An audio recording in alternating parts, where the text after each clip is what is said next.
2 de julio de 1944. Una cueva médica, oculta bajo las ruinas de Cherbourg, emergió a la superficie. Entre escombros y vendajes hervidos, 9 enfermeras alemanas se rindieron al enemigo con lo poco que quedaba de dignidad. El día anterior declararon con convicción: los estadounidenses no tienen recursos médicos. Esto es propaganda. Esa convicción estaba a punto de desmoronarse. Durante años, la doctrina nacionalsocialista enseñó que los aliados eran débiles, decadentes y técnicamente inferiores. Pero ese verano, estas mujeres, entrenadas bajo el rigor de la medicina racial del Tercer Reich, se enfrentarían a algo más destructivo que cualquier ofensiva aliada: la silenciosa superioridad de la medicina estadounidense. Este documental revela lo que los combates no mostraron. No se trata de un enfrentamiento armado, sino de un choque logístico, técnico y ético. Las enfermeras alemanas, acostumbradas a la escasez, la doctrina y la disciplina, se verían obligadas a observar, día tras día, el funcionamiento de un sistema médico basado en la abundancia, la precisión y la compasión. Y lo que comenzó como cautiverio se convertiría en la reeducación moral más brutal del periodo de posguerra. Porque en este sentido, el bisturí corta certezas, y el plasma enfriado derrotó silenciosamente la arrogancia del Reich. Pero antes de profundizar en esta conversión ideológica, hay una estadística que define, con precisión quirúrgica, el impacto que experimentaron estas mujeres. En 1945, Estados Unidos produjo más de 6,8 billones de unidades de penicilina. Alemania, ese mismo año, seguía dependiendo de sulfa racionada y transfusiones directas, con jeringuillas hervidas en el mismo cubo que los paños ensangrentados. Para las enfermeras formadas en la creencia en la supremacía médica del Reich, entrar en un hospital estadounidense era como adentrarse en una ficción, donde cada armario rebosaba de lo que nunca habían soñado. Si valoras el rescate de hechos históricos con datos reales, y quieres que estas historias olvidadas vuelvan a la luz, considera apoyar este canal con tu suscripción.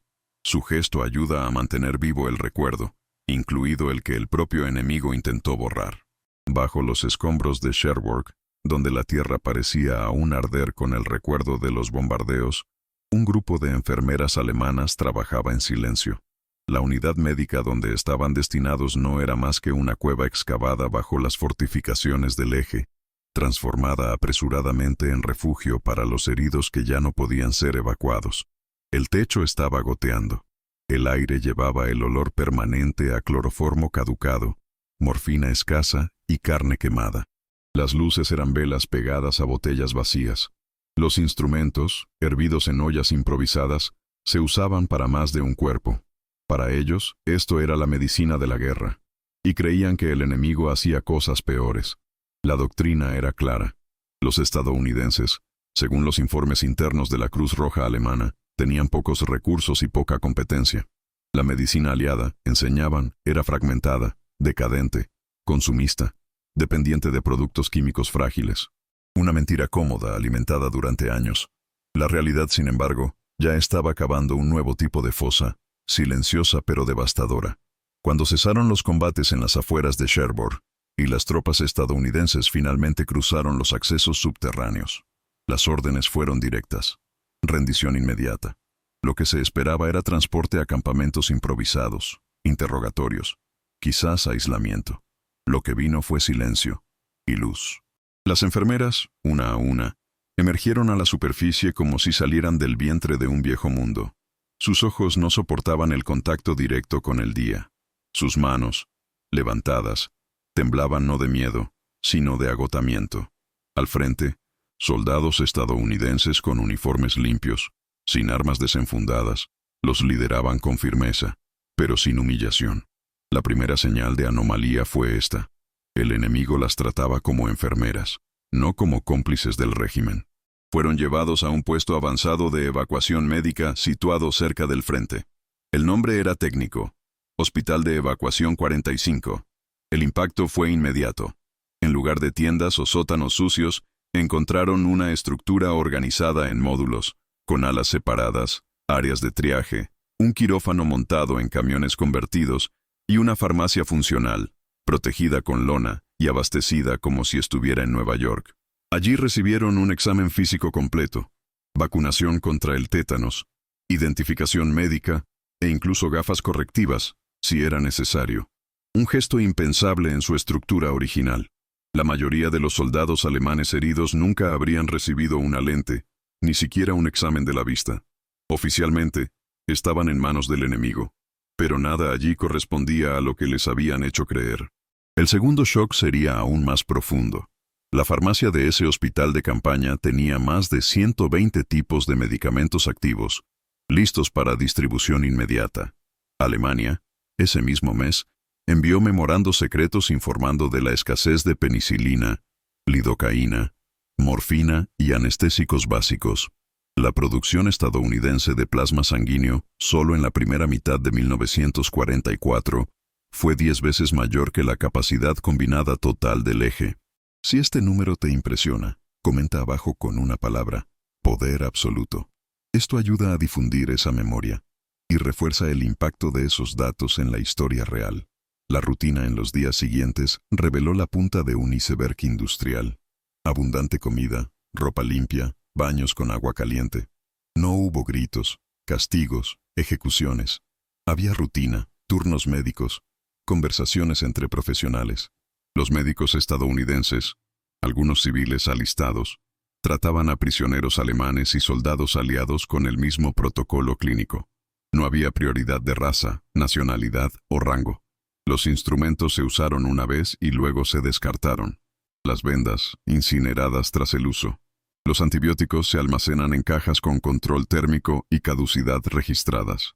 Los registros médicos estaban organizados en archivos individuales, algo que incluso los grandes hospitales universitarios alemanes tenían dificultades para mantener con precisión. La ideología no tenía cabida en ese entorno. Solo estadísticas, protocolos y ciencia. Y con cada detalle, un nuevo pilar de la fe nazi se desmoronaba. La penicilina, aún considerada experimental por muchos médicos alemanes, se aplicaba rutinariamente incluso para infecciones menores. Y funcionó. Y salvó. Y era abundante. Una de las enfermeras, en un testimonio grabado años después, informó que el momento más impactante no fue la cirugía ni el tratamiento avanzado, sino ver a una enfermera estadounidense negarse a reutilizar una jeringuilla que estaba limpia, pero que había sido abierta por error. Desperdicio, pensó el prisionero. Pero pronto lo entendió. Esto no era un desperdicio. Era lo habitual. Era ético. Era seguridad. Era una lógica de salud basada en la confianza en abundancia, no en el miedo a la escasez. El 45º Hospital de Evacuación se convirtió, para estas mujeres, en una ventana a una realidad que su propaganda negaba. Los estadounidenses no improvisaron. Los estadounidenses estaban planeando, producido, distribuido. Estaban años por delante, no solo tecnológicamente sino moralmente. Y en ese espacio donde el bisturí cortó la carne, ya se estaba llevando a cabo otra cirugía más profunda, la incisión silenciosa sobre la convicción ideológica. Aún les llevaría tiempo entender lo que realmente estaban presenciando. Pero la primera incisión ya estaba hecha. El colapso había comenzado. El siguiente impacto llegaría con las ruedas, y olería a combustible, metal y rayos X, porque los alemanes aún no habían visto los hospitales móviles. El viaje al 45 Hospital de Evacuación pareció, al principio, solo otra etapa del cautiverio. Ninguna de las 9 enfermeras imaginaba que esta instalación médica sería más devastadora para su ideología que cualquier campo de prisioneros. Al cruzar el perímetro del hospital, instalado en una zona rural cerca de las líneas recuperadas, esperaban tiendas sucias, tensión en los pasillos e improvisación logística. La imagen que habían cultivado durante años sobre la llamada medicina de campo americana. Lo que vieron desmontó esa expectativa con precisión quirúrgica. Había un orden absurdo en los detalles. Ambulancias militares con compartimentos climatizados, camillas limpias. Un sistema de triaje que funcionaba con carpetas catalogadas y horarios predefinidos. Las enfermeras estadounidenses registraron los nombres de los prisioneros uno por uno, seguidos de evaluaciones médicas exhaustivas, termómetros calibrados, estetoscopios en buen estado, lentes de aumento para el examen ocular, y un detalle que ninguno de ellos podía entender. Todos los procedimientos se realizaban con materiales nuevos, estériles y sellados. No hubo reutilización. No faltó. El material de plasma se refrigeraba y se numeraba por tipo, factor RH y fecha de recogida. Uno de los técnicos explicó, con naturalidad, que el hospital recibía reposición semanal de suministros. En Alemania, muchos hospitales civiles ya habían perdido este privilegio. En las zonas de combate, el plasma era un lujo raro, y aun cuando estaba presente, se transfería directamente de un cuerpo a otro, sin pruebas cruzadas. Ahí está, esto era rutina. Más adelante, la sala quirúrgica, módulos interconectados por estructuras móviles, pero climatizados. El suelo, elevado del suelo, luz eléctrica constante. Equipo de rayos X situado junto a las mesas de operaciones. Monitorización básica de signos vitales. Y una farmacia interna con medicamentos organizados por clasificación, nombre comercial e ingrediente activo, lidocaína, penicilina, cloranfenicol, incluso la sulfadiazina tópica, un recurso que para ellos ya se consideraba perdido en combate. Lo que empezó como desconfianza se convirtió rápidamente en negación. Es solo un hospital modelo, hecho para impresionarnos, susurró uno de ellos. Pero la mentira no ha resistido el paso del tiempo. En los días siguientes, otros prisioneros fueron trasladados a diferentes unidades y encontraron la misma estructura. En Oklahoma, Tennessee y Virginia, los informes se repitieron. El patrón no fue una excepción, era la norma. Lo más desconcertante, sin embargo, no era la técnica, era igualdad. Las enfermeras alemanas, prisioneras de guerra, recibían el mismo trato que los soldados estadounidenses heridos, el mismo plasma, el mismo antibiótico, mismo tiempo de servicio. Además, se les llamaba enfermeras, no enemigas. Se les indicó que comieran bien, que descansaran en camas con colchones y que mantuvieran su higiene personal con jabones individuales. Recibieron uniformes limpios, sábanas y acceso a libros médicos. Uno de ellos, acostumbrado a cortar vendas usadas por la mitad para prolongar su aplicación, observó a un ayudante estadounidense tirando compresas nuevas que habían tocado el suelo. Intentó intervenir. El estadounidense respondió con naturalidad: «Tenemos más». Y lo había. La capacidad logística de Estados Unidos en 1944 ya se consideraba, según los informes británicos, el fenómeno más impresionante de la guerra. No solo en la producción de armas, sino también en la gestión médica. El sistema de suministro médico funcionaba con doble redundancia. Cada hospital disponía de material para 30 días, además de una reserva de emergencia para 15, así como una línea de reabastecimiento por carretera y aire. Ningún otro ejército en la guerra mantuvo este nivel de resistencia médica. Y lo que la propaganda alemana llamó exageración americana se reveló allí como superioridad técnica. En Alemania, un derrumbe de puente significaba escasez. En Estados Unidos, solo significaba una redirección logística. Lo que veían esas enfermeras no era lujo. Era poder. Era planificar. Era la industria trabajando en tiempo real. Por cada suero que aplicaban en Normandía, una fábrica en Chicago ya había producido el siguiente lote. Por cada antibiótico administrado, una cadena de montaje en Nueva Jersey envasa el sustituto. Y todo esto sin que Estados Unidos hubiera tomado ni un solo kilómetro de territorio enemigo. No saqueaban suministros. Producido. Los soldados lo sabían. Los médicos lo sabían. Y ahora, los prisioneros también lo sabían. La lógica de la escasez, enseñada como natural, fue un fracaso del propio régimen. No era el mundo el que estaba limitado. Fue el sistema nazi el que no pudo sostenerlo. No habían sido capturados solo por la fuerza militar, habían sido rendidos por la silenciosa eficiencia de la abundancia. Al final de la primera semana en el Hospital 45, una de las enfermeras escribió en un cuaderno que mantenía oculto: «La mayor vergüenza no fue la rendición. Fue darnos cuenta de que todo lo que estudiamos estaba mal». Sin embargo, el colapso moral apenas comenzaba, porque el siguiente paso no sería solo observar, sería aprender y enseñar, y vivir con médicos que, en su formación doctrinal, nunca deberían existir. Entre ellos había enfermeras afroamericanas, y tenían mucho que mostrar.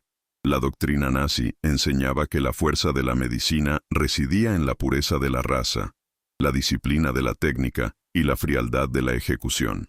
Se decía que la ciencia debía servir al Estado y a la ideología. El papel del médico era preservar el cuerpo sano del soldado ario y desechar a los débiles, los impuros, los innecesarios. En esta lógica, la eficiencia no se mide por la compasión, sino por el control.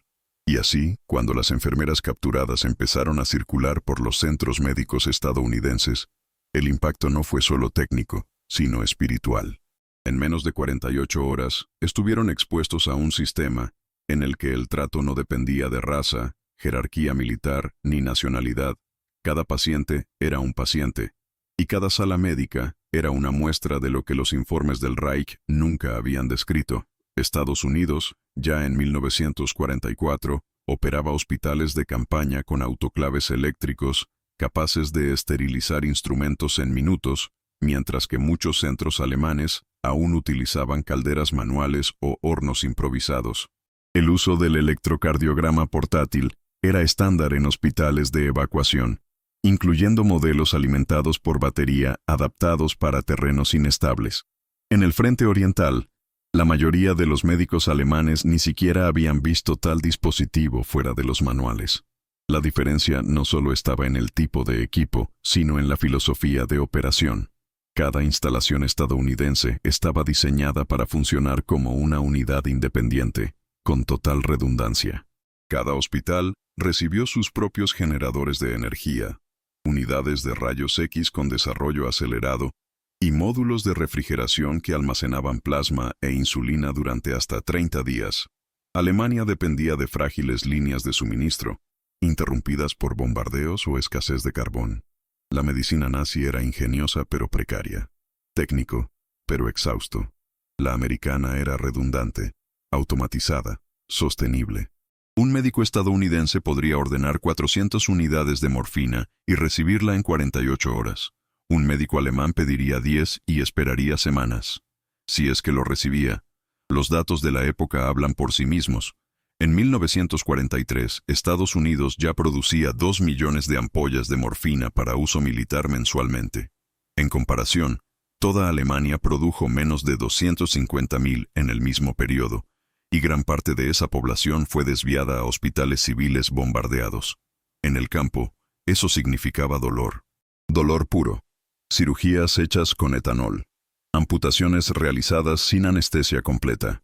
Mientras tanto, los estadounidenses probaron nuevos sedantes, combinando barbitúricos con anestésicos locales, aumentando la tasa de supervivencia hasta en un 40% en las primeras 24 horas tras el trauma. Las enfermeras alemanas, formadas bajo el rigor de la medicina de campaña del Reich, no podían entender cómo un enemigo al que despreciaban podía mantener tal capacidad de respuesta.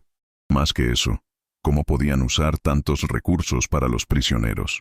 Un médico estadounidense, cuando uno de los prisioneros le preguntó, respondió con una frase que se convirtió en leyenda entre ellos. La medicina es nuestro arma más precisa, y cada vida que tratamos es un recordatorio de lo que protegemos. No sabían cómo responder, porque nunca habían oído eso antes. La medicina que conocían protegía la causa, no la persona. Pero en el sistema estadounidense, la lógica se invertía. El poder provenía de la protección universal. La eficiencia logística también les dejó sin palabras. Cada hospital de campaña se reabastecía semanalmente con trenes que seguían estrictos protocolos de catalogación. Un frasco extraviado fue rastreado hasta su origen. Informes de 1944 muestran que los hospitales estadounidenses operaban con una tasa de pérdidas logísticas inferior al 2,5%, una tasa inferior a la de muchos centros civiles en la Alemania anterior a la guerra. Esto se debe a que Estados Unidos no solo produjo a gran escala, sino que también creó un sistema de transporte y distribución capaz de sostener operaciones simultáneas en 3 continentes. La llamada medicina móvil total fue un concepto desarrollado por el ejército de los Estados Unidos para asegurar que cualquier unidad, en cualquier lugar, pudiera operar durante al menos 30 días sin contacto externo. Los alemanes nunca se acercaron a esto. En el campo, la escasez era constante. Cuando falló el suministro, improvisaron con agua destilada y compresas de láminas viejas. En el sistema estadounidense, la escasez se consideraba un fracaso de planificación. Y fallar en la planificación, en el vocabulario logístico de los aliados, era inaceptable. Los presos también notaron la estandarización visual. Cada ala, Cada estantería, cada caja estaba etiquetada en inglés técnico universal. Los manuales seguían estándares predefinidos. No hubo caos. Hubo una demanda. Había método. Había ciencia. No solo supervivencia. Y sobre todo, había una abundancia que no se mostraba como ostentación, sino como base moral. El enemigo no necesitaba sufrir para ser castigado. Le bastaba ver con sus propios ojos la distancia entre su fe y la realidad. Una de las presas escribió en su carta de 1945: «Lo que más nos desarma es que no tienen que gritar. Simplemente lo demuestran». El abismo técnico entre ambos mundos era evidente, pero lo más desconcertante aún estaba por llegar. Porque, dentro de los muros de este sistema impecable, caminaban enfermeras que nunca habrían sido admitidas en una escuela alemana. Y eran ellas, mujeres negras, profesionales de alto nivel, quienes ahora demostrarían el poder de la medicina estadounidense no solo con instrumentos, pero con autoridad. Las primeras semanas de cautiverio ya habían impuesto una serie de choques técnicos y logísticos a las enfermeras alemanas. Pero el impacto más profundo no vendría de las máquinas ni de los viales de penicilina. Vendría de las caras y de voces. La estructura médica estadounidense, aunque segregada internamente por el propio sistema militar, permitía, por ironía histórica, que las enfermeras afroamericanas cuidaran directamente a prisioneros de guerra enemigos, incluidos alemanes. La lógica era cruel y reveladora. Las enfermeras negras no podían cuidar de los soldados blancos estadounidenses, pero sí podían liderar salas enteras, cuidando de los cautivos del eje. Y allí, en ese espacio donde la ideología racial del Reich iba a reafirmarse, empezó a desmoronarse.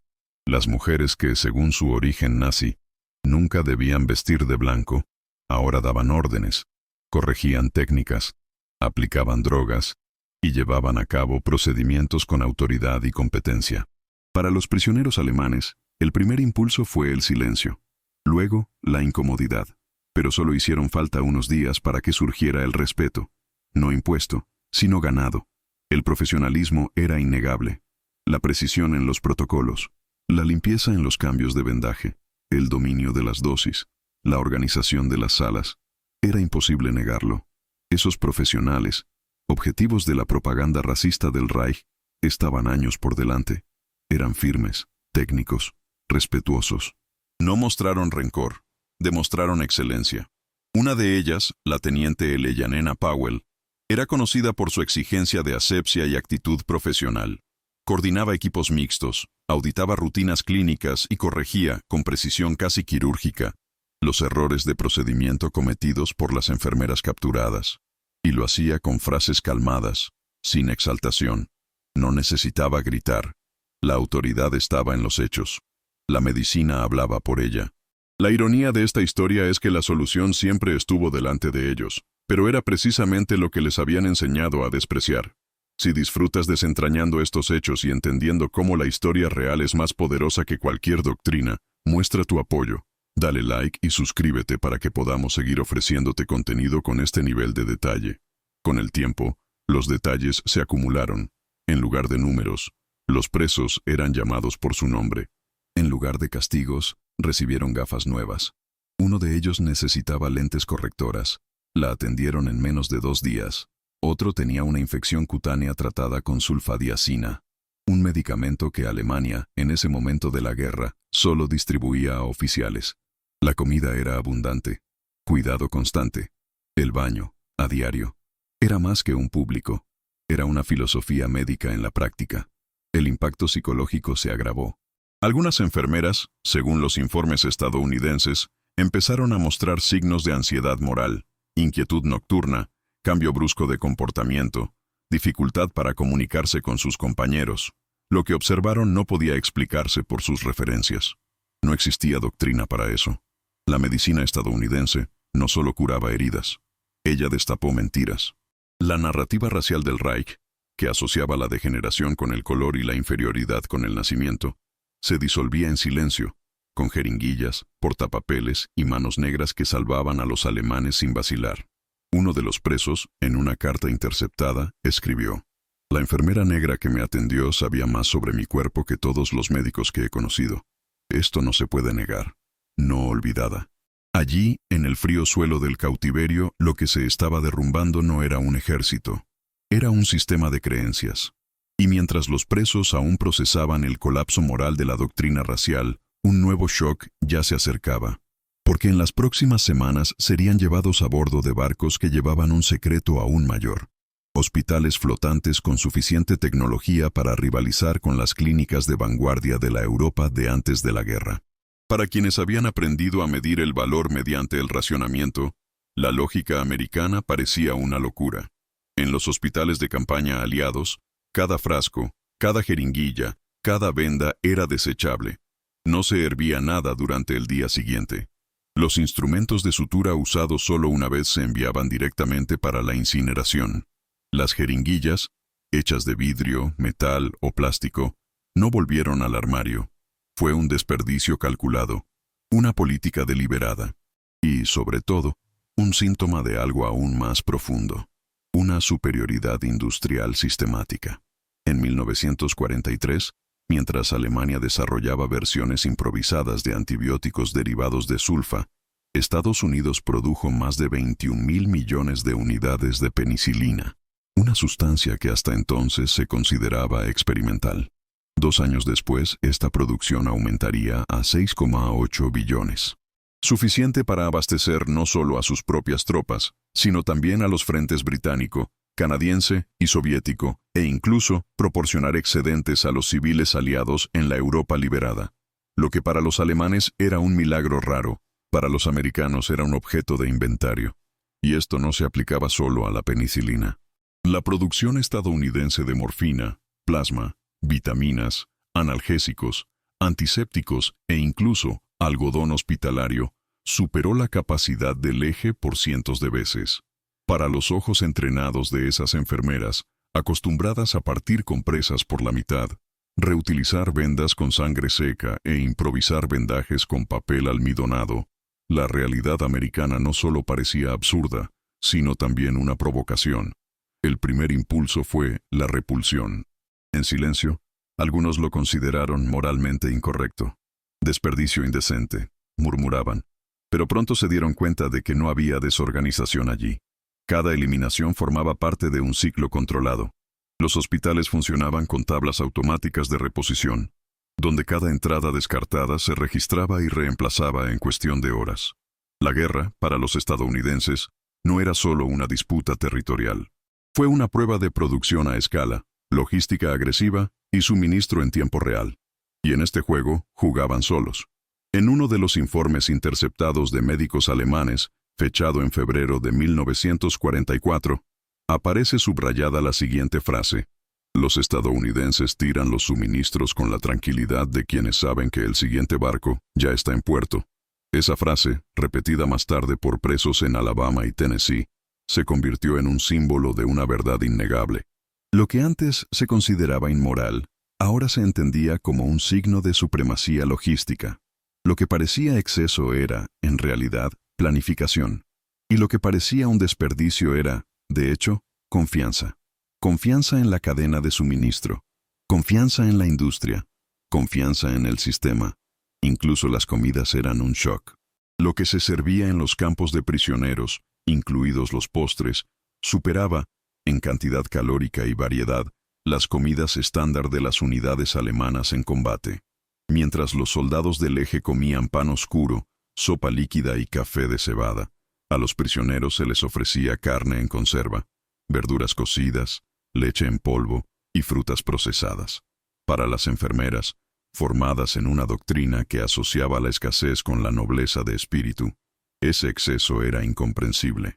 Pero con el tiempo, la incomodidad dio paso a la realización. Estados Unidos no necesitaba dominar para tenerlo. Necesitaba producir, y lo hizo. La máquina industrial estadounidense funcionaba con múltiples redundancias. Un artículo se producía simultáneamente en 5 fábricas. Se enviaba por 3 rutas diferentes y se almacenaba en 2 almacenes distintos antes de ser consumido. Esto significaba que ningún fallo individual podía comprometer el sistema. Esta lógica era invisible en el campo de batalla, pero gritaba dentro de un hospital. Los alemanes, en cambio, confiaban en la conquista. Necesitaban avanzar para repostar. Los estadounidenses confiaban en la fábrica. No necesitaban aceptarlo, solo tenían que enviarlo. El gran punto de inflexión emocional llegó cuando los presos comprendieron que no les impresionaban las excepciones, sino que se enfrentaban al funcionamiento estándar de un sistema diseñado para durar. Uno de ellos, registrado en un diario confiscado, escribió: «La mayor diferencia no está en lo que tienen, sino en lo seguros que están de que tendrán mañana». El golpe final llegaría en forma de reservas. En una inspección interna, uno de los presos fue llevado a un almacén secundario de un hospital de campaña. Allí, apiladas en cajas de madera con identificación por código, había suficientes medicinas para abastecer a un hospital civil alemán medio durante 4 meses. Y eso solo era el respaldo. El impacto no podía medirse solo en toneladas. Se medía en confianza, previsibilidad, planificación. Y cuando todo esto se manifestó a través de una simple jeringuilla descartada, el efecto fue devastador, porque no hubo improvisación, hubo método. Y este método fue, en el fondo, el arma más poderosa de Estados Unidos en esa guerra. Pero aún faltaba una pieza del rompecabezas, porque si la tierra era impresionante, el mar humillaría. Los prisioneros aún no habían pisado los barcos hospital, y allí, lo imposible estaba a punto de ganar muros, motores y camas numeradas. Abordaron los barcos esperando oscuridad, compartimentos sofocantes y equipo improvisado. Lo que encontraron fue una enfermería flotante con quirófanos completos, luz eléctrica estable, sistemas de esterilización por autoclave y reservas de plasma y medicinas climatizadas. Los barcos de la libertad, construidos en masa a una velocidad contraria a toda lógica alemana, no eran solo medios de transporte, eran extensiones móviles de una red médica mayor que la de muchas ciudades de Europa. Para las enfermeras capturadas, era la primera vez que un hospital navegaba, y no lo era. Había docenas. En solo 4 años, Estados Unidos construyó 2.710 barcos Liberty. Cada 3 días un nuevo barco se adentraba en el mar, con una eficiencia que la propaganda del Reich había declarado imposible. Mientras Berlín producía con demora e improvisación, los estadounidenses instalaron estructuras hospitalarias completas en las bodegas de los barcos, con generadores independientes, sistemas de refrigeración y un stock de medicamentos con una vida útil de más de 2 años. Uno de ellos, acostumbrado a operar bajo la luz de la lámpara, miraba en silencio la lámpara quirúrgica suspendida por un brazo articulado y susurró: «Esto no es guerra, es flotación científica». La travesía fue silenciosa, pero cada hora a bordo corroía certezas. No los llevaron a campos de prisioneros, los guiaba un sistema médico establecido. Al desembarcar en Norfolk, esperaban ver finalmente el colapso tan prometido por la propaganda, pero lo que vieron fue lo contrario. Los almacenes funcionaban, los camiones se cargaban con precisión, las estaciones de tren funcionaban sin apagones y un hospital militar con alas más limpias que cualquier clínica que conocieran. En trenes climatizados, con vagones hospital equipados, fueron llevados al campo. No estaban pasando por un país en guerra, estaban pasando por un país en producción. Por la ventana vieron a Richmond. El Medical College of Virginia se alzaba con docenas de ventanas iluminadas, de día y de noche. En Filadelfia, una inmensa estructura llevaba su nombre como un faro, el Hospital de Pensilvania. En Washington, notaron ambulancias modernas circulando por las calles sin interrupción. El detalle fue aún más devastador. La guerra no impidió la operación. El enemigo no solo estaba de pie, estaba prosperando. El contraste era brutal. En Alemania, las grandes ciudades apagaban las luces por la noche para evitar bombardeos. Aquí, incluso los hospitales se iluminaban como vitrinas. Vieron la prueba viviente de que lo que sostenía el sistema estadounidense no eran solo recursos, sino la continuidad. El sistema no necesitaba el frente para funcionar. Era autosuficiente. Un médico estadounidense, al notar la asombro en el rostro de una enfermera alemana al observar el funcionamiento de un generador de emergencia, comentó con ironía contenida: «Esto no es improvisación. Este es el plan B del plan B». Esa frase resumía el abismo. Donde los alemanes reaccionaron, los estadounidenses predijeron. Mientras el Reich defendía ciudades en ruinas, Estados Unidos construyó nuevos hospitales en ciudades seguras. El sistema no solo se movía, aprendía en movimiento. Cada tren, cada barco, cada depósito formaba parte de un engranaje mayor que alimentaba no solo a los ejércitos, sino también a la moral de una nación, y en ese momento, el impacto psicológico era total. No solo estaban ganando una guerra, estaban ganando una idea.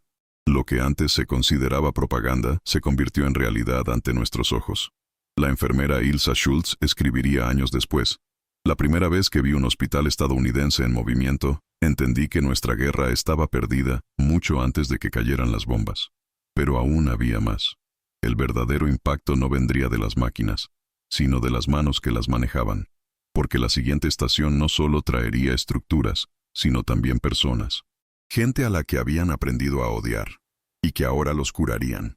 En el sur de Estados Unidos, lejos de las líneas del frente y los bombardeos, las enfermeras alemanas aterrizaron en una realidad que su adoctrinamiento nunca habría podido prever.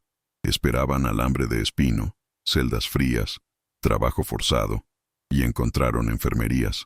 Las instalaciones de los campos de prisioneros en Opelika, Alabama, en Camp Alba, Oklahoma, y Camp Florence, Tennessee, no eran centros de castigo. Eran centros de salud, clínicas equipadas con equipos modernos, un stock continuo de medicinas y, lo más sorprendente, una biblioteca médica con literatura americana, inglesa e incluso alemana, incluyendo autores judíos que habían sido prohibidos por el régimen nazi. A los prisioneros se les permitía asistir a cirugías, participar en rondas clínicas e incluso actuar como asistentes bajo la supervisión directa de funcionarios estadounidenses. La doctrina racista del Tercer Reich no había previsto esto, que el enemigo se convertiría en maestro, y que el campamento de cautivos se convertiría en un aula. En el campamento Opelika, las enfermeras alemanas fueron instruidas por oficiales afroamericanos. El impacto fue mayor que cualquier bomba. Los profesionales que su ideología consideraba inferiores demostraban dominio técnico, ética y, sobre todo, autoridad moral. La capitana Helen Morrison instauró protocolos de enfermería en los campos, que permitieron a los prisioneros desarrollar habilidades clínicas. Cada uno fue formado no solo en técnicas, sino en principios: consentimiento, privacidad, dignidad, términos que no existían en los libros de texto alemanes de la época. La paradoja era insoportable y al mismo tiempo liberadora. Por primera vez, aprendían medicina basándose en personas, no en jerarquías. Y con eso, la deconstrucción avanzó en silencio.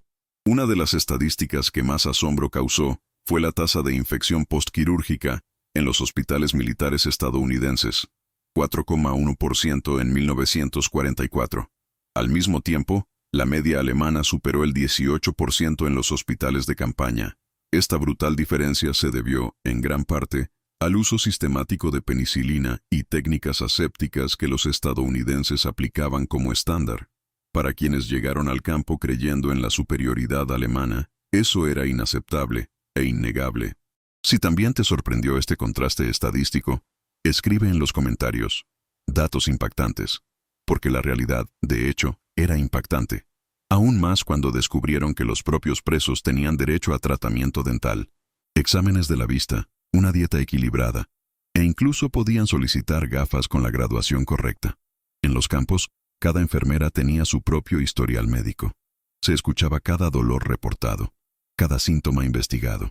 La estructura se parecía más a una ciudad universitaria que a una prisión.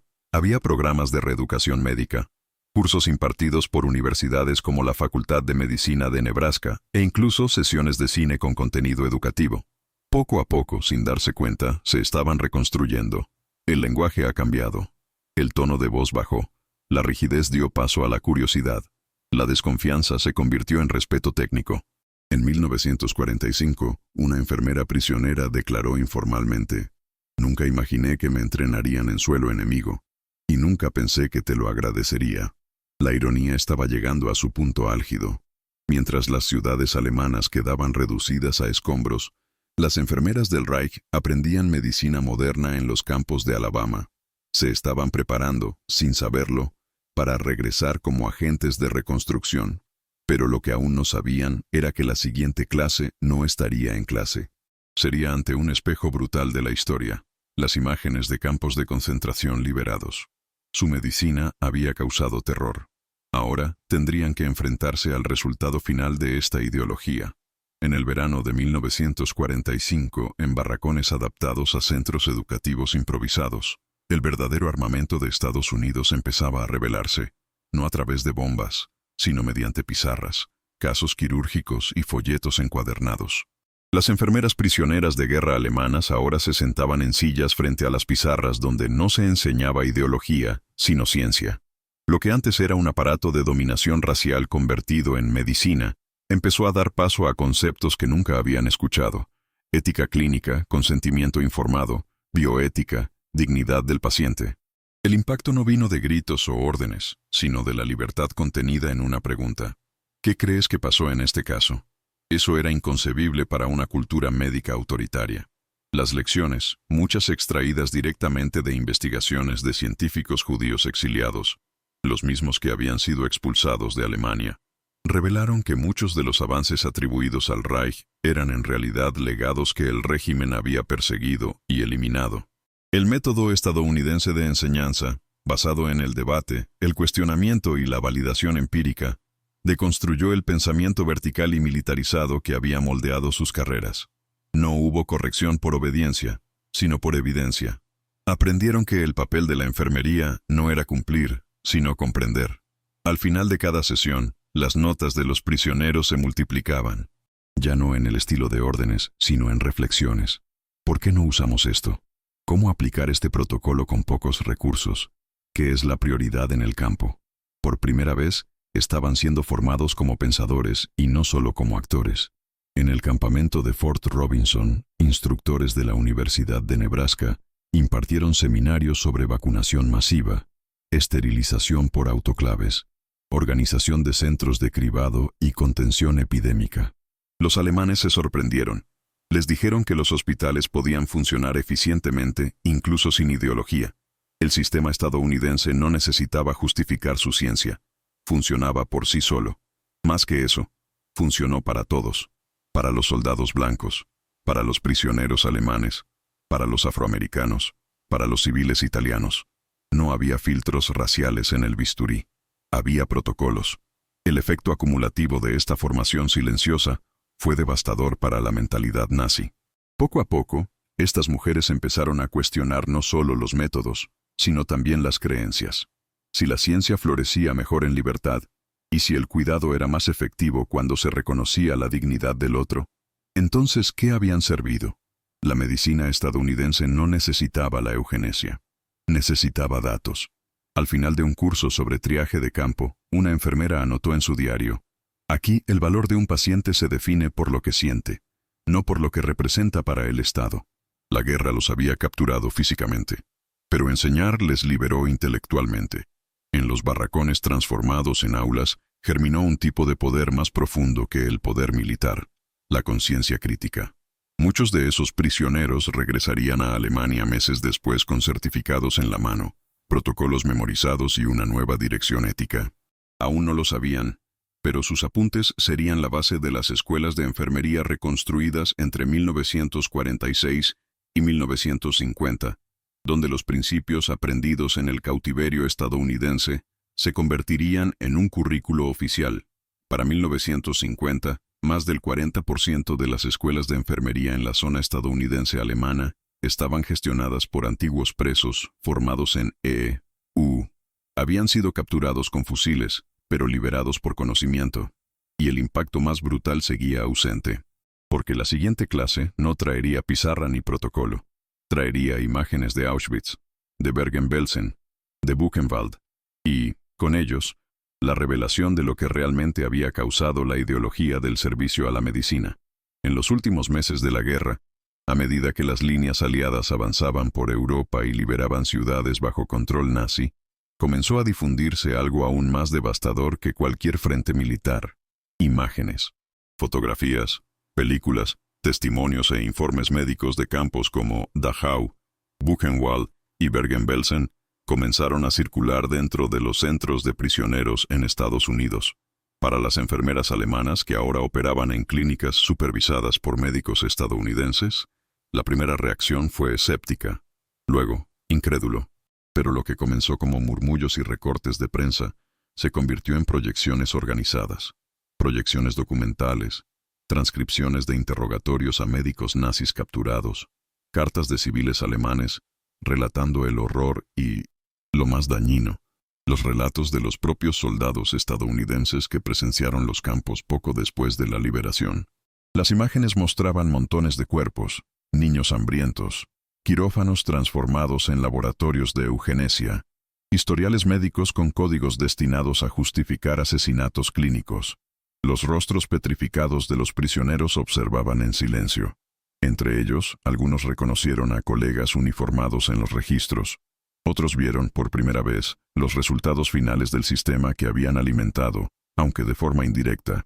El dolor más difícil no fue el causado por las imágenes, sino por la realización de que el bisturí que sostenían, el estetoscopio que usaban, el lenguaje técnico que aprendieron, todo había sido puesto al servicio de una máquina que no guardaba, sino que seleccionaba. No habían sido enfermeras, eran engranajes. En los pasillos de los hospitales estadounidenses, el silencio se convirtió en un lenguaje propio. No hacía falta discursos.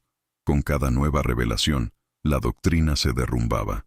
Ni siquiera los más firmes ideológicamente podían justificar lo que veían. El juramento hipocrático había sido reemplazado por un pacto de pureza racial. La medicina, que se suponía debía tratar, había aprendido a calcular la utilidad biológica. En una clase, un médico estadounidense mostró un manual nazi de cribado racial y preguntó, ¿cuántos pacientes dejaste morir por seguir esto? Nadie respondió. Pero en los días siguientes, los cuadernos se llenaron de notas que antes parecían impensables. El paciente es el fin, no el medio. La medicina no tiene nacionalidad. Cuidar es resistir. Ese fue el verdadero colapso, no el ejército, pero la moral. La superioridad que proclamaba el Reich se había convertido en vergüenza, y el sistema que habían despreciado ahora les ofrecía lo que su tierra natal había negado: perdón con responsabilidad, conocimiento con ética, ciencia con propósito. La ironía final no pasó desapercibida. La cura vino del enemigo, pero la herida más profunda estaba a punto de abrirse, porque el siguiente capítulo revelaría cómo se prepararían esas enfermeras, no para volver a servir al Reich, sino para reconstruir lo que el Reich había destruido, el propio sistema sanitario alemán. La transformación ideológica experimentada por las enfermeras alemanas capturadas por los estadounidenses no se limitó a los campos de la medicina técnica o la estructura hospitalaria. El terremoto real ocurrió dentro de la definición misma de lo que significa ser un profesional de la salud. En la Alemania nazi, la función de la enfermera estaba rígidamente anclada en la obediencia jerárquica. Eran brazos del Estado racial, transmisores de órdenes y ejecutores de políticas médicas definidas por criterios ideológicos. Obligados a obedecer órdenes sin cuestionar, tenían poco o ningún margen para el juicio ético. Pero en los hospitales militares estadounidenses, este modelo se dio la vuelta. La capitana Helen Morrison, responsable de la formación clínica en el Glennon General Hospital en Oklahoma, expuso este nuevo paradigma con claridad quirúrgica. Eres responsable de los resultados para los pacientes. Si algo va mal, dilo, independientemente de la jerarquía. Por primera vez, a estas mujeres se les dijo que tenían el deber de detener una conducta médica si ésta violaba el bienestar de la paciente.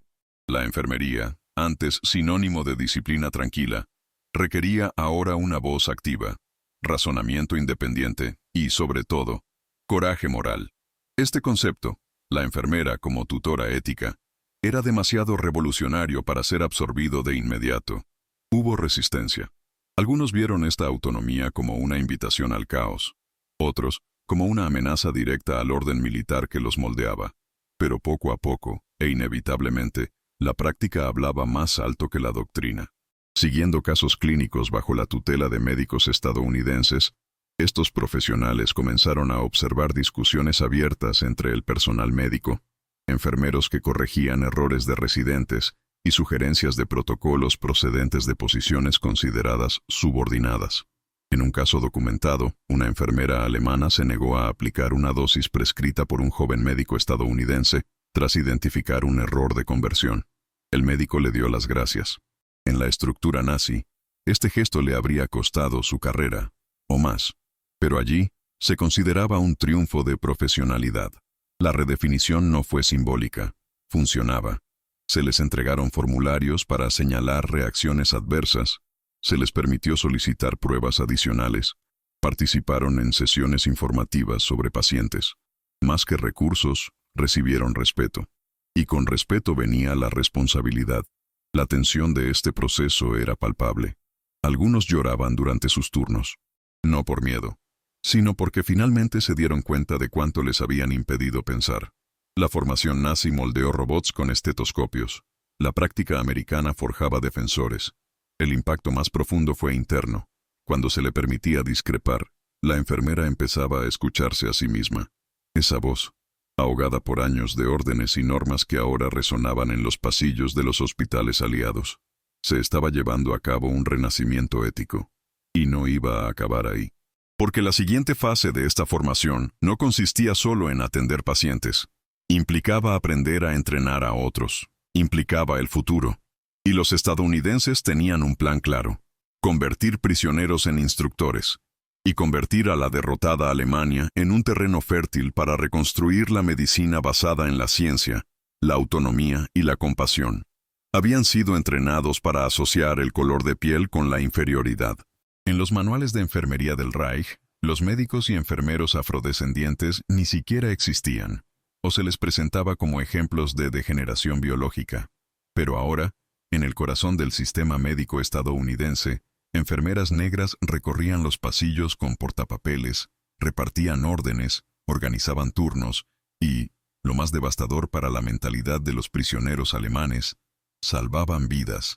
En el campamento médico de Camp Shelby en Mississippi, la enfermera jefa era una mujer afroamericana de 38 años, graduada de la Escuela de Enfermería de Tuskegee, con experiencia práctica superior a la de cualquier enfermera alemana presente. Operaba con precisión quirúrgica, fluidez organizativa y una postura técnica impecable. Sus órdenes eran claras, sus diagnósticos acertados y su autoridad incuestionable, incluso por los oficiales blancos. Delante de ella, el silencio de los prisioneros alemanes no era solo reverencia, era ruina ideológica. Ya no podían sostener la mentira racial frente a la competencia real. Cada gesto de esa mujer derribaba, sin necesidad de discutir, una pared del edificio doctrinal que habían sostenido durante años. En un caso recogido en un informe interno, una enfermera presa cometió un error al preparar una dosis de morfina. Fue corregida inmediatamente por un técnico afroamericano, que no solo señaló el error, sino que también explicó la lógica de la dilución y ofreció nuevas instrucciones con calma y firmeza. La prisionera le dio las gracias. Por primera vez, una enfermera del Reich inclinó la cabeza ante alguien a quien le habían enseñado a despreciar, y aprendió. Los momentos de interacción clínica no eran solo técnicos, eran morales. En las cafeterías, en los vestuarios, en las estaciones de triaje, la presencia de enfermeras negras funcionaba como una condena viviente contra todo lo que representaba la medicina racial alemana. Estaban allí, no como propaganda, sino como prueba, y más que nada, como un estándar de excelencia. Los datos más abrumadores provinieron de un informe logístico del Departamento Médico del Ejército de EEUU, presentado a los presos durante un entrenamiento sobre organización hospitalaria. Para 1944, Estados Unidos había formado a más de 3.000 enfermeras negras para trabajar en frentes militares y hospitales civiles. Todos ellos han pasado al menos 2 años de instrucción formal, exámenes prácticos y residencias supervisadas. En el mismo periodo, Alemania redujo sus programas de formación para mujeres consideradas no arias a cero. El anuncio hablaba de pureza, la realidad en estadísticas. Y esta realidad ya no podía negarse. Si este número también te sorprendió, comenta aquí. Shocking data. Porque para esas enfermeras, esta revelación no fue solo una sorpresa. Fue una ruptura ética. Poco a poco, el prejuicio fue reemplazado por una nueva referencia. Empezaron a observar, copiar y escribir los métodos de esos profesionales negros. Preguntar, tímidamente, sobre protocolos, instrumentos, secuencias de asepsia. Y las respuestas llegaron sin ironía, con paciencia, con la misma generosidad que el sistema estadounidense, a pesar de sus fallos internos, insistía en ofrecer. La ironía más cruel estaba ante ellas. Incluso segregadas, incluso discriminadas dentro de su propio país, estas mujeres negras fueron asignadas para encargarse del enemigo. No por castigo, sino por competencia. Era lo opuesto al mundo que habían servido los prisioneros. Y ahora, junto a estas mujeres, aprendían que la raza no era destino, era construcción, y que todo el edificio nazi estaba construido sobre arena. La capitulación había comenzado en el frente, pero aquí, frente a estos portapapeles negros y estas manos firmes, se completaba a sí misma. Pero la guerra aún no había terminado, porque mientras las enfermeras aprendían de quienes les habían enseñado a odiar, estaba a punto de revelarse una nueva capa de sorpresa: los informes internos de Estados Unidos sobre el colapso del sistema médico alemán. Y lo que estos documentos mostrarían, en número, dejaría claro que no fue la artillería la que derrotó al Reich, sino la logística. En los últimos meses de la guerra, con el inminente colapso del Tercer Reich y Alemania al borde del colapso total de la sociedad, los estrategas aliados empezaron a mirar más allá de la victoria militar. El futuro de Europa requeriría más que tanques. Requeriría saneamiento, vacunación, hospitales, distribución de medicamentos y redes básicas de salud. Y allí, entre los prisioneros de guerra, específicamente entre las enfermeras alemanas capturadas, hubo una oportunidad rara: transformar a las doncellas de la ideología en agentes de la reconstrucción. Los campos de prisioneros se convirtieron, en silencio, en centros de entrenamiento acelerado. En Fort Robinson, Nebraska, y Camp Opelika, Alabama, los equipos médicos estadounidenses impartían cursos intensivos centrados en salud pública, epidemiología de guerra, purificación de agua, control de infecciones, vacunación masiva y estructuración de hospitales móviles con recursos limitados. La idea no era solo reeducar moralmente, era para crear multiplicadores. Cada enfermero que regresara a su pueblo, a su ciudad, a su antigua unidad, ahora desmovilizada, se llevaría consigo el protocolo de un nuevo sistema, ya no guiados por la pureza racial, sino por la eficiencia práctica y la compasión estructural. Las instrucciones incluían primers traducidos, kits de campo, y sobre todo, una nueva filosofía. Salvar vidas era el único criterio. El impacto psicológico de este nuevo rol fue inmediato.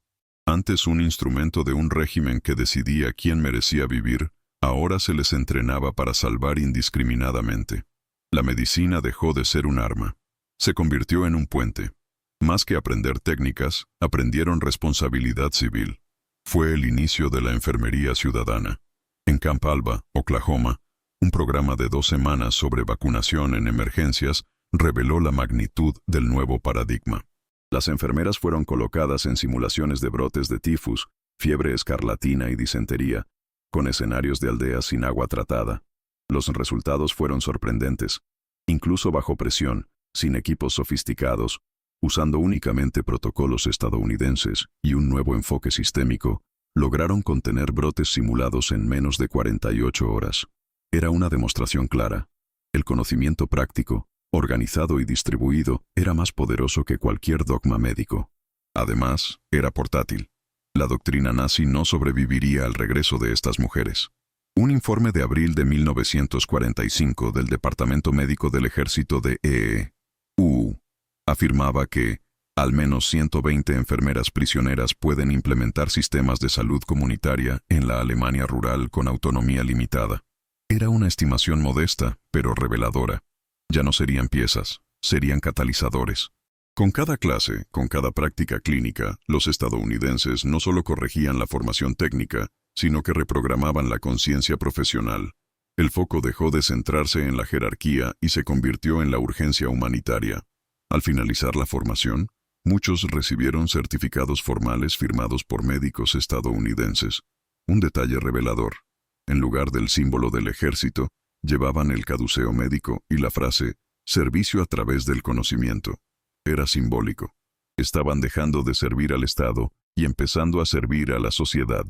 Pero el legado aún no estaba completo, porque mientras estas mujeres se preparaban para regresar a un país en ruinas, los aliados organizaron algo aún mayor: un esfuerzo coordinado para exportar el modelo estadounidense de salud pública a la nueva Alemania, y con él, los mismos valores democráticos incrustados en la ciencia. Y entre los objetivos prioritarios, un símbolo del sistema nazi sería atacado no con bombas, sino con dados: la Cruz Roja Alemana. Durante años las enfermeras alemanas recibieron una creencia casi religiosa. Alemania era la vanguardia de la ciencia médica. La propaganda del Reich ensalzaba la ingeniería, farmacología y precisión alemanas como superiores, invencibles y orgullosamente arias. Pero ahora, lejos de la retórica y inmersas en la práctica, estas mujeres observaban, en silencio, el desmoronamiento del mito que las había formado.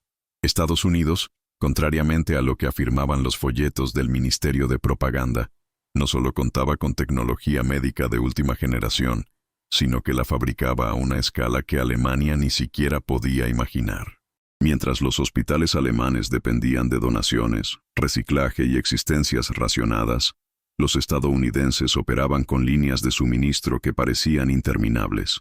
Era posible ver con sus propios ojos cajas de morfina desechadas tras el uso, jeringuillas envueltas individualmente, gafas correctivas entregadas según lo prescrito, vendas esterilizadas con autoclaves portátiles, y todo esto ocurriendo en plena guerra, con la industria dividida entre el Pacífico y Europa.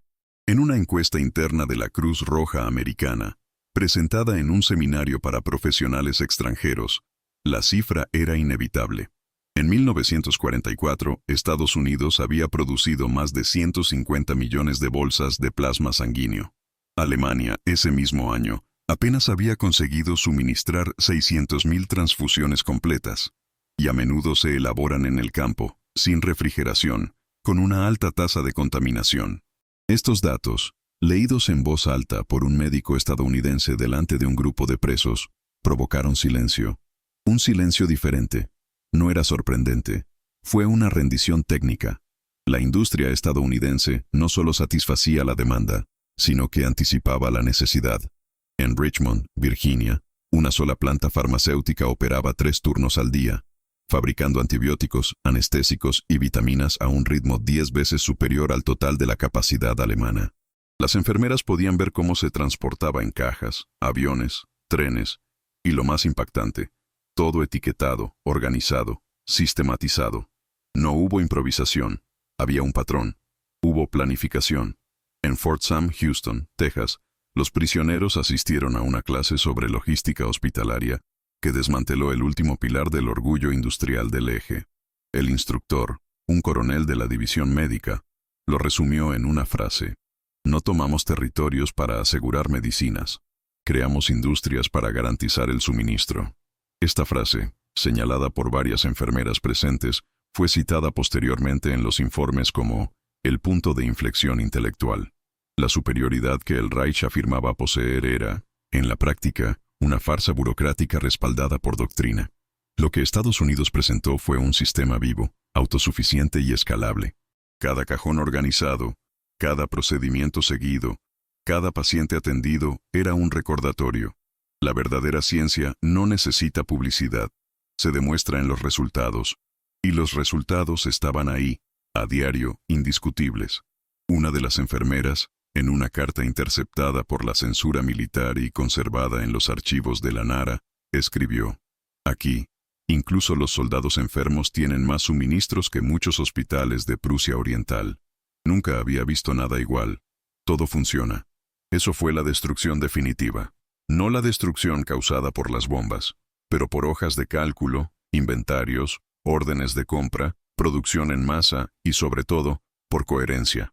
El mito de Alemania como imperio tecnológico no se había superado con insultos, sino con datos. Y lo que siguió fue aún más inquietante: la revelación de que el símbolo supremo de la medicina alemana, la Cruz Roja, había sido deliberadamente corrompido, manipulado y convertido en un instrumento de selección racial. Y ahora, sus antiguos miembros se verían obligados a enfrentar este hecho con documentos, informes y testimonios. Salieron esposados por sus uniformes, volvieron moldeados por el conocimiento. Entre 1945 y 1946, miles de prisioneros de guerra alemanes cruzaron el Atlántico de regreso a un país irreconocible, bombardeados, divididos, colapsados. Pero dentro de las maletas y los ojos de estas enfermeras había algo que los escombros no podían borrar: aprender. Lo que habían absorbido en los campos militares y hospitales estadounidenses no era solo técnica, sino una nueva filosofía de trabajo. Lo que en el Reich se llamó enfermería, Era un sistema de ejecución, de obediencia ciega, de filtrado étnico e higiene política.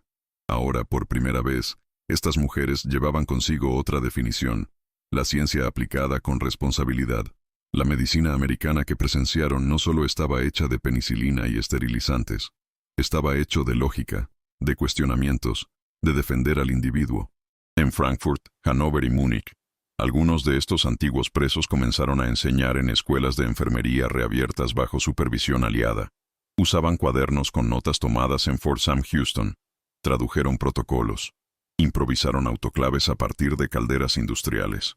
Enseñaron métodos de cribado utilizados en los campos de evacuación estadounidenses. Cada procedimiento, cada formulario completado, cada enfermera formada en suelo alemán llevaba, aunque fuera veladamente, la marca de un sistema extranjero, un sistema que había ganado no solo por poder militar, sino por eficiencia moral. La presencia estadounidense ahora no se realizaba a través de uniformes en las calles, sino a través de prácticas hospitalarias en los pasillos de las clínicas.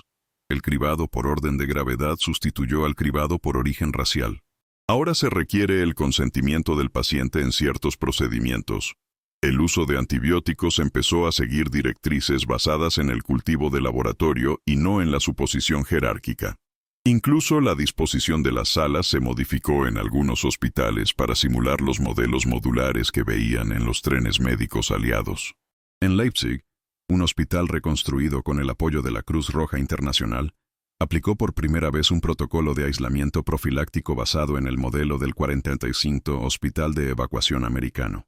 La tasa de contagio cayó un 63% en 3 meses. Fue el comienzo de un cambio lento pero irreversible.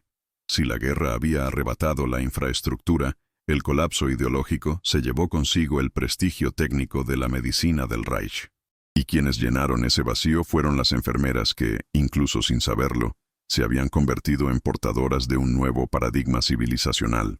La ironía de esta historia es que la solución al colapso de la sanidad alemana estuvo ante ellos desde el principio, en los libros prohibidos, en las voces silenciadas, en las manos que habían despreciado.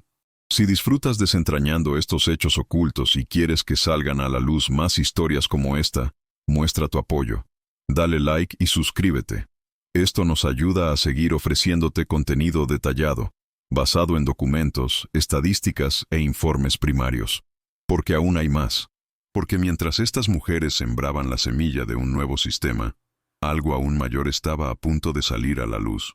Los archivos secretos de la Cruz Roja alemana, capturados por las fuerzas aliadas, revelando el verdadero papel de esta institución durante el régimen, y cómo la medicina, usada como arma, puede convertirse en la forma más sutil y devastadora de dominación.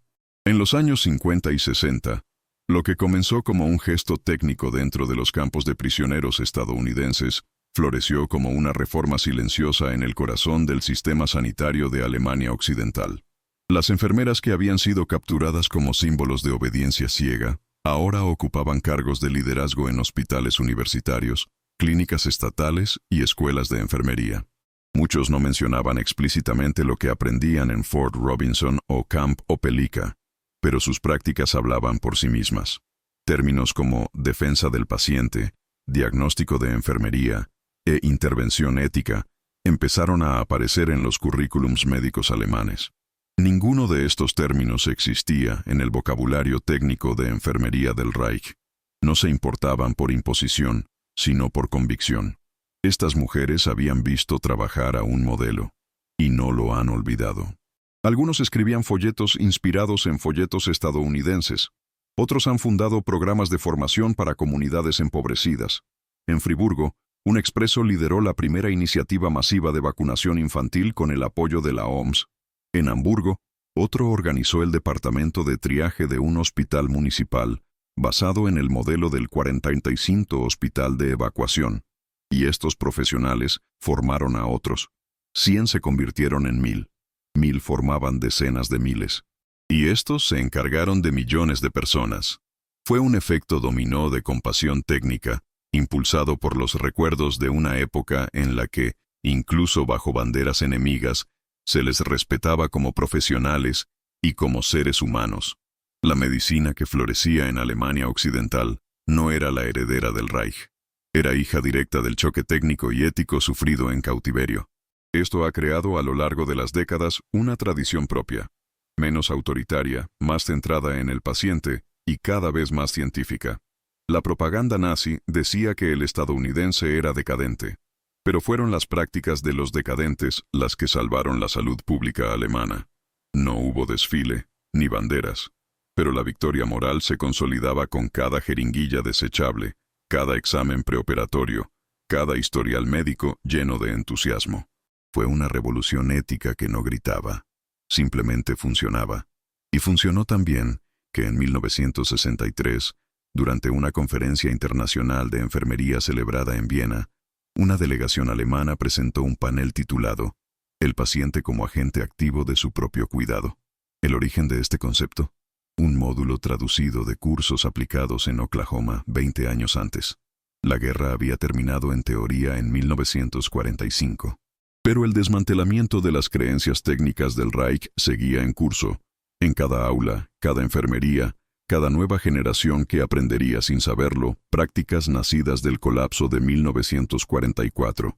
Y para entender cómo fue posible esta transformación, ahora es necesario abrir los archivos más ocultos de la Cruz Roja alemana, documentos confiscados por las fuerzas aliadas que revelan cómo la medicina fue instrumentalizada como arma de exclusión y exterminio, y por qué la nueva generación de 1900 enfermeras decidió no repetir nunca esa historia.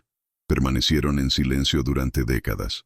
Algunos regresaron a Alemania y nunca tocaron el tema. Otros aplicaban discretamente lo que aprendían, sin mencionar de dónde venía. Pero en los años 80, a medida que crecían y los archivos comenzaban a ser desclasificados, una generación de antiguas enfermeras presas empezó a escribir cartas, artículos, relatos registrados en reuniones silenciosas con historiadores, documentalistas y antiguos colegas del campo. Lo que antes era memoria contenida se convirtió finalmente en un testimonio. Una de ellas, Elsa M., escribió a su hija: «Fui capturada por la fuerza, pero liberada por método.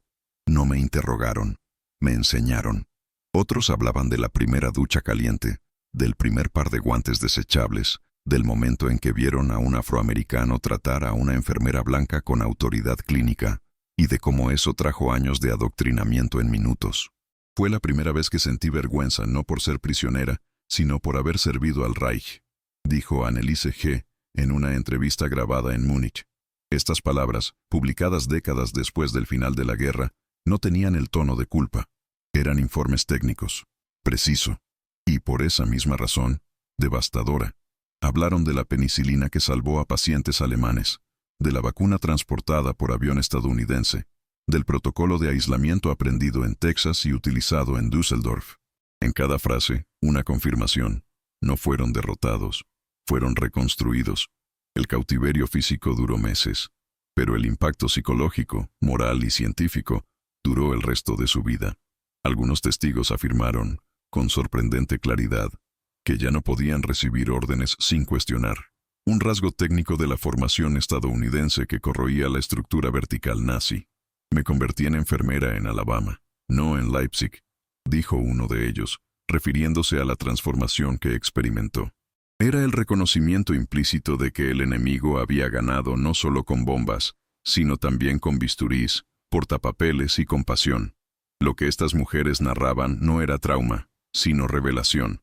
Y estas revelaciones empezaron a circular en congresos, simposios y proyectos de historia oral. El resultado fue un legado sin precedentes. La memoria de los presos que no hablaban de tortura, sino de aprendizaje. No de resentimiento, sino de comparación. No de patriotismo, sino de precisión. Sus voces registraron por primera vez lo que la propaganda nazi temía por encima de todo: que la verdad llegaría a través de la práctica, la observación, los datos. Y llegó. Con uniformes cambiados, pero con la mente intacta, estos profesionales llevaban consigo algo que nunca podría ser confiscado: la certeza de que la medicina estadounidense, en su estructura técnica y su principio humanista, había hecho más que ganar una guerra. Había ganado una ideología. Pero el testimonio más revelador aún estaba por llegar. Un documento perdido durante décadas, firmado por un alto oficial médico alemán en Nuremberg, que detallaba cómo la medicina se había convertido en un arma del Estado y cómo Estados Unidos, con su tranquila abundancia, lo deshizo todo sin disparar un solo tiro. La medicina nazi no solo fue derrotada en los tribunales de Nuremberg, fue desmontado en los pasillos iluminados de los hospitales de campaña estadounidenses, según los protocolos firmados por médicos que, incluso bajo presión de combate, se negaban a diferenciar al paciente por el uniforme, mientras el Reich transformaba la ciencia en un instrumento ideológico, esterilizando, seleccionando, descartando vidas en nombre de una pureza inventada. Estados Unidos, incluso con sus contradicciones internas, demostró que la técnica y la ética pueden coexistir. La lección, más que histórica, es filosófica. No basta con tener bisturíes, es necesario saber por qué y para quién se usan. La medicina estadounidense ha demostrado que la ciencia sin compasión es solo cálculo, pero la ciencia combinada con la empatía se convierte en revolución. Lo que curó a las enfermeras alemanas no fue solo la penicilina, era el espejo moral que encontraron ante ellos, y que el régimen anterior había cubierto con capas de orgullo y obediencia ciega. La medicina, en esencia, requiere algo que los regímenes totalitarios no toleran: discernimiento. Y el discernimiento es peligroso para sistemas que dependen del silencio. Este fragmento invita al espectador a mirar más allá de la historia, hacia los hospitales de hoy, las clínicas olvidadas, los sistemas sanitarios que aún segregan por clase, por origen, por ideología, donde la medicina sirve al miedo, paraliza, donde sirve al ser humano, libera. Por eso el legado no está solo en estadísticas de producción o equipos desechables. Está en el código silencioso que se ha pasado de mano en mano, de cama en cama. Nunca más permitas que la ciencia se arrodille ante el poder. Y para entender el verdadero final de esta historia, debemos volver ahora al punto donde todo empezó. Al día en que un convoy de ambulancias estadounidenses cruzó la línea del frente en Normandía, encontró un hospital improvisado en una cueva oscura. Y cuando abrió sus puertas, no trajo juicio, sino luz. El colapso de la Alemania nazi no solo tuvo lugar en los campos minados de Normandía o en las ruinas de Berlín, se desmoronó, en silencio, en los pasillos blancos de los hospitales de campaña americanos, en las aparentemente inagotables cajas de suministros, en las manos firmes y entrenadas que sostenían termómetros, jeringuillas y esperanza. Las 9 enfermeras que salieron de la cueva de Cherbourg no solo fueron capturadas por el enemigo, sino que fueron rescatadas de una mentira. Cada autoclave que funcionaba, cada suministro de penicilina disponible para cada paciente, cada gesto técnico carente de juicio racial, asestaba un golpe directo a la columna vertebral de la ideología nazi. La guerra enseñaba con dolor, pero la medicina enseñaba con la verdad. Al final, la superioridad que presumía el Reich fue humillada no por la brutalidad, sino por la silenciosa eficiencia del sistema estadounidense. La gran lección de esta historia no es solo médica, sino estratégica. La logística define la guerra, pero la ética define el futuro. Mientras Alemania centralizaba sus recursos para alimentar una ilusión de pureza, Estados Unidos descentralizaba los suministros para salvar vidas, incluidas las del enemigo. La doctrina nazi murió por insuficiencia moral, y como admitió el general Heinz Guderian tras la guerra, no fuimos derrotados por tanques, sino por camiones que nunca dejaron de llegar.